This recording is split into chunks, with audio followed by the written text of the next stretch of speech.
Hello everyone, my name is Zain. My roll number is 19EC01025. I'm going to explain my first experiment of SS Lab, that is the basic MATLAB programming. I'm going to create a simple vector with the 10 elements. This is how I created, and my output will be this one. And next I'm going to create a matrix B, that is a vector A which is added 3 to each element. So this is my output, and next I'm going to create a 5 by 5 matrix which using semicolons, which is used to separate rows of a matrix. And this is the 5 by 5 matrix. Next I'm going to create a transpose matrix. This is transpose matrix of X, which is Y, and this is the output. Next I'm going to create a multiplication of matrices of X and Y with an asterisk symbol. This is the P, and this is matrix P of output. And next I'm going to create a matrix which is multiplication of corresponding elements of two matrices. This is C, and C will be this. Next I'm going to create a column vector x1 from the elements of fourth row of the matrix X. That is, I will represent from Y matrix with a column and 4, that is fourth column of matrix Y. Next I'm going to create a matrix which from the matrix X, which extracts 3, 4, 5 columns. This is taken as an example of D. This is X1 and this is D. Next I'm going to create a submatrix X2 from the matrix X. Here 2:3 is the represents rows, and 3:5 is columns. This is X2, which is submatrix of X. Next I'm going to delete a row. For example, I'm going to delete a row 3 from matrix X. So the output will be 4 by 5 matrix. Next question is, we want to plot some graphs using these some of the commands. First of all, I am declaring interval for X from 2 to 18 with an increment of 0.5. Next I am declaring an expression x square plus x minus 6 equal to y. These subplots is when we want to create more than one plots. So this is the graph, and two rows and two columns, and first element, second element, third element. Next this grid is because of grid on. Next one, and this stem is because of stem X and Y. Next if we want to create two graphs in one plot, we will represent legend command. Next, axis right refers to limits and scaling. The next question is, we want to create two variables and save these variables into .mat file. We can see here, if we run this, we can see here, and we can see difference here, and similarly we can see .txt file also and .xls file also. Next, if we have to create a structure S1 that contains three variables A, B, C, and we have to save this structure into into individual variables called .mat, some new struct.mat file. So we can see here one details of ABC, and here we can view the AB variables from ASCII side by creating ASCII file and save them into it, and we can view the contents like this. And next we can add a third variable to a structure. For example, if we create two variables to a .mat file, and we can using append, we can add a third variable to the same file. And the next question, if we want to read a cell from a .xls file, we can use the write cell and read cell commands in this fashion. So first of all, I will declare X cell, and I will save that cell into .xls file. Now I will read that cell from .xls file by using read cell command. We can see this output. And next, we can read a matrix also. I declared Y like this, and I will read the matrix by read matrix command. And the next question is, if we want to read a audio file, we can read this audio file like this. If we run this, we can listen a song. This is the song and the next question is, if we want to express a quadratic equation x square plus bx plus c, we will declare like this. And if we want to solve a quadratic equation, I will use sims, and ABC x are variables here, so I will declare ABC variables as a 1 1 minus 6 respectively. So I have to find x from this, so I will use this. Now I will run this program. You can see -3 and 2 are values of x. Next is we have to plot this graph similar to the second question. This is the plot. And next one is, there are some basic MATLAB commands. First one is the replem command, which is used to repeat the copies of array elements. If there is a 3, it will repeat 3 times. If there is 2, if there is like this, it will repeat each element correspondingly. And next we can see for matrix also, this is for rows and this is for columns. And similarly, there is also a command repmat which repeat copies of arrays. For example, if we take this matrix, we can see this difference between replem and repmat. And I is a command which is the identity matrix, which is also called as the one on diagonal of a matrix, and 0 everywhere else. We can see here difference. And next one is zeros command, where all elements are 0. Similarly, for ones command also, if we want to create a random elements in a matrix, we will use command rand.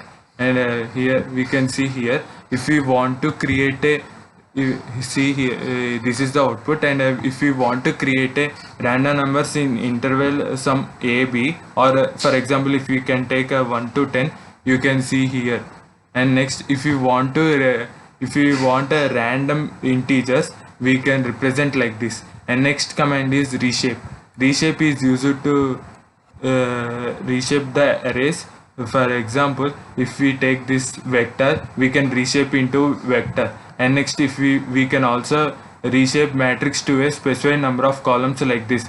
There is no purpose to use rows here. And next, we can also reshape the multi-dimension array into a matrix like this. If we want to concatenate along the first dimension, we can represent like this. Similarly, for the second dimension also, you can see here for concatenate. If to get rid of this, we can also use a horizontal cat and vertical cat also similarly.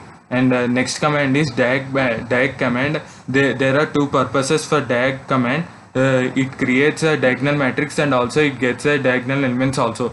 Here we can see it creates a diagonal matrix and get a diagonal elements. If you want to create a diagonal matrix from matrices, we can use diagonal like this. And next command is flip LR, that means flips a matrix from left to right. We can see here. And next next is the flip flip UD, that means flips a matrix up and down like this. And next command is rotate 90, rotates a array.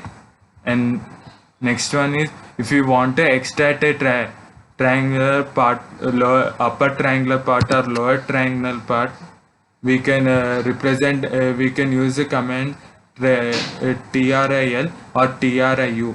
We can see here extracts lower diagonal and extracts upper triangular matrix. In this permit command, we can also change the array dimensions also. For example, if you take rand 232, we can change the array dimensions by using permit command. So now this will become a 322. Here we can see. And next one is next command is circ shift. If you use the circ shift, it can rotate the array circularly. If for a vector, it will shift the 3 elements here. And next it will shift the it will shift the one position for a particular dimension 1 2, and it can also shift the rows and columns at a time. If we want to find the length of a largest array dimension, we can use length command. And next here this is the output. And next one is we can use the size command for finding array size. Here for once 2 comma 5, here the array size will be 2 5, and we can also find array size from one dimension also, from size. And next we can also find the number of array dimensions by using command ndIMS. And next one is we can find a number of array elements by using a numeral command. Here we can see the outputs of this. And next one, we can also determine whether the array is empty or not by using command isEmpty, like this. If it is true, it will returns 1, and if it is false, it returns 0. And the next question is for loop and while loop. While loop is which is the loop repeatedly executes statements while condition is true. It is also called as infinite loop. If I want to print a first 6 even numbers, I can use while loop by declaring a equal to 0, and I will execute a equal to 10, and I will increment a to 2, and this is how I will print the first 6 elements first. And next, if I want to print a third column of a matrix, I can use for loop by this, and we can see here the output. And the next question is nested loop. If I want to print a half pyramid diagram, I can use nested loop. Here you can see, first I will declare 5, and I will go from 1 to 5, and I will decrease the r value, by the way, and it has to be greater than 0, so it will end after less than 0. And this is the output. Next one is continue. Continue is used to execute the loop to skip the remainder of its body. For example, if I want to print odd numbers below 10, I will declare a as 0, and it will run till a is less than 0. It will increment a as 1, a by 1. If it is even, it will continue, and it will go here, and it will again increment by 1, and if it is odd, it will print this statement. Next one is break. Break is used to terminate the loop statement. If I declared a b equal to 0, if I want to print a 7 multiples below 50, if it is declared like here, it will infinite loop. So if I want to break some up to 50, I can write like this. Here we can see the output here. And the next question is if statement. If statement is used to execute the further statements for if the given operation is true or not true. And here we can see a equal to 6 and b equal to a into 7. If I want to declare a is less than or equal less than 7, I will represent like this. If it is true, it will execute. If it is not true, it will not execute. Here we can see 6 is less than 7. If else statement is used to execute the further statement. If it is true, it will execute one statement. If it is false, it will execute another statement. For example, if I want to check divisibility by 9, first of all I will declare a d equal to 17, and it will print as d is not divisible by 9. You can see here. And the next one is else if statement also comes into picture. If I declare, for example, if I declared c equal to 25 here, c is less than 10, false. If c is less than 20, false. If c is less than 30, true. It will print as 25 is less than 30 and greater than 20. It is, yes, you can see here. And the c is equal to the 25. And next one is the nested if else statements. If I want to run a similar code to before, first I will input. I can use the input, so I can enter a. I will enter 17. We can see if a 17 is greater than 10, true, and it will execute this one. And if 17 is greater than 20, it is false, so it will go else statement here. So it will print this one. 17 is less than 20 and greater than 10 is true. Yes. Switch statement. Switch statement is nothing but when when a case expression is true, these corresponding elements will be executed and exits the switch block here. And if, for example, if I declare a equal to 11 and mod b equal to mod of a comma 3, then b equal to 2, then the case 2 will be print. So we can also see here the remainder is equal to 2. And the next one is the nested switch statements.